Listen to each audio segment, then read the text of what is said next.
Teaching and learning. The theme of which teacher we will choose has been expressed in different ways thus far.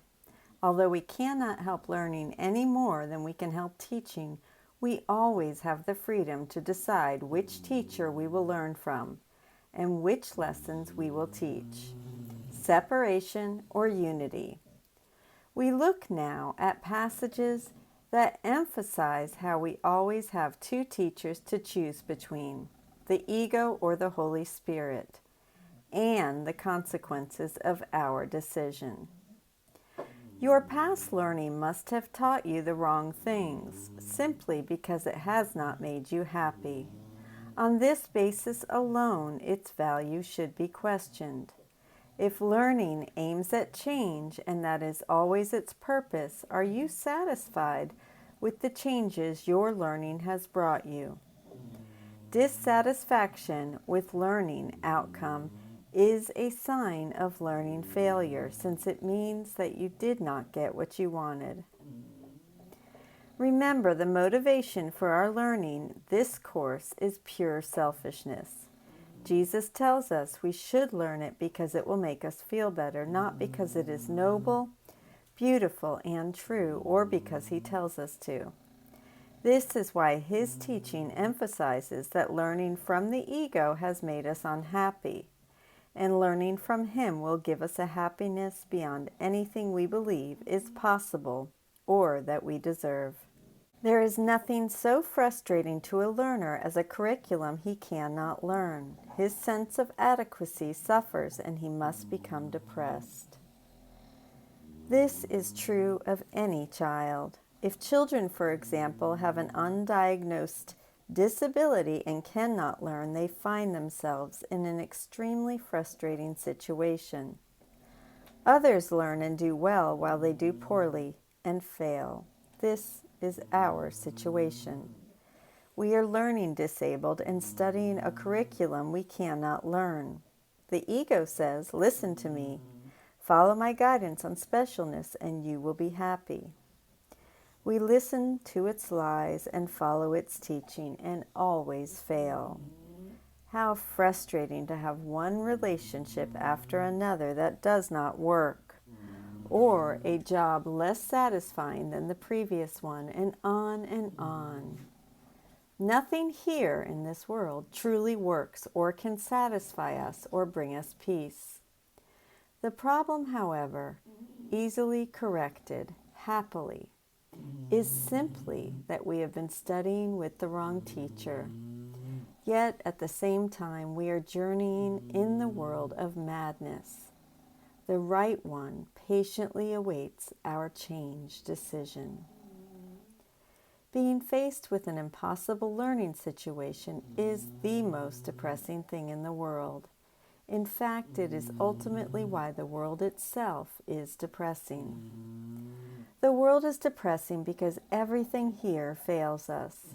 Yet we keep trying on both individual and collective levels to make it work, forgetting that it was made specifically not to.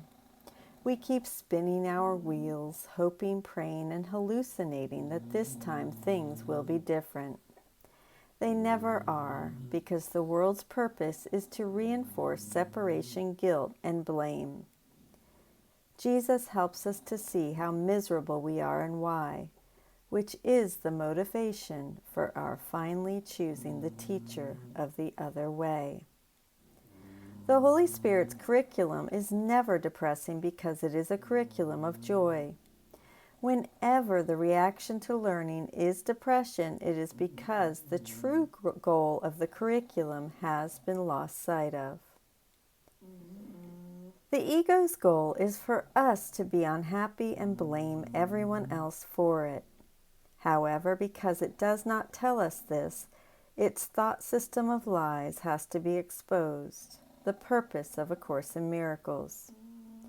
Seen through Jesus' eyes, the ego lies of depression and despair over our learning the lessons of forgiveness are merely the ego's defenses against the joy of choosing atonement. This joy is the goal of the Holy Spirit's curriculum, And given that the ego's goal is depression, Jesus asks why we would ever choose it as our teacher. Is there any possible reason for choosing a teacher such as this? Does the total disregard of anything it teaches make anything but sense? Is this the teacher to whom a son of God should turn to find himself? The ego has never given you a sensible answer to anything simply on the grounds of your own experience with its teaching. Should not this alone disqualify it as your future teacher? To the right mind, this is obvious, but when we are in our wrong minds, the ego's guidance of guilt and pain is attractive, even if we consciously abhor it. The ego continually strives to keep us imprisoned by convincing the decision maker that the thought system of separation and specialness is salvation, and the Holy Spirit's forgiveness is damnation.